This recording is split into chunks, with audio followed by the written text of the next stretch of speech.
Hello, dear friends, colleagues, teachers, students, and all involved in the magnificent work of serving children and their parents.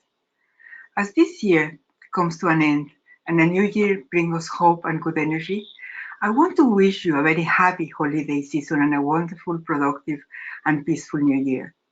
The children with whom you live and work every day are a source of inspiration and hope. Last week, I was observing our model classrooms at MISD Children's House. I saw something that I would like to share with you. There was a 5.5-year-old child concentrating on cutting colored paper. He was doing geometric shapes. He was truly concentrating. Meanwhile, an almost a 3-year-old child who had just arrived in the primary classroom a week ago came to the corner of the table to watch. As he obediently observed the other child's work with his hands clasped at his back, you could see his eyes and mouth wide open with admiration as the leftover pieces fell to the table. They were tiny, tantalizing bits of colored paper, just his size. The older child, without raising his eyes to see the younger one, he finished cutting a figure, put the scissors on the table, and with his hand softly moved the extra colored pieces to the corner toward his young classmate.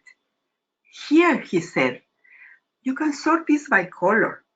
The young child looked as if he could not believe his good fortune. He unclasped his hands and reached out gingerly to touch the forbidden fruit. Let me tell you, the brilliant smile on his face was the best gift I have received that day. I cannot take his image from my mind. It was glowing with happiness and admiration.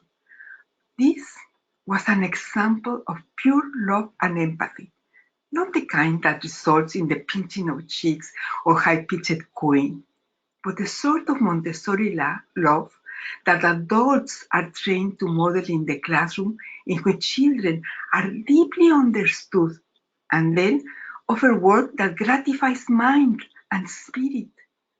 This was an example of the generosity of collaboration and understanding that flows freely from young children if we trust them. If we trust them and if we give them the opportunity to show their true natures. For me, this was an example of a Montessori environment at its finest. It is worth also noting that the adults in the room did not intervene.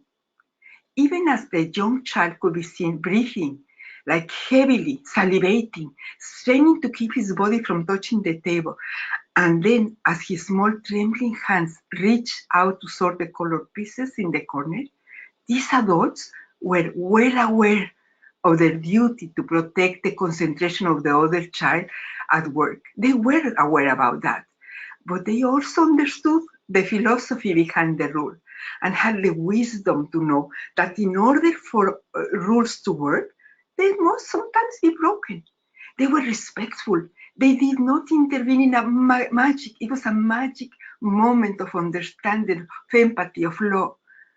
I just want to let you know that please let us keep that spirit of the children in our hearts at the close of this year. Let us connect our hearts and minds and be grateful for the opportunity to work with this precious part of humanity that has so much to teach us. Go to the world giving love, giving all what you can give. Enjoy it. Enjoy this time. Enjoy the children. The world needs our positive, loving energy now more than ever. Be happy today and always. And I look forward to supporting you with new live webinars early next year. I wish you the best, all the best for you and your family, and enjoy this time. Enjoy the children. Thank you so much for always being with us.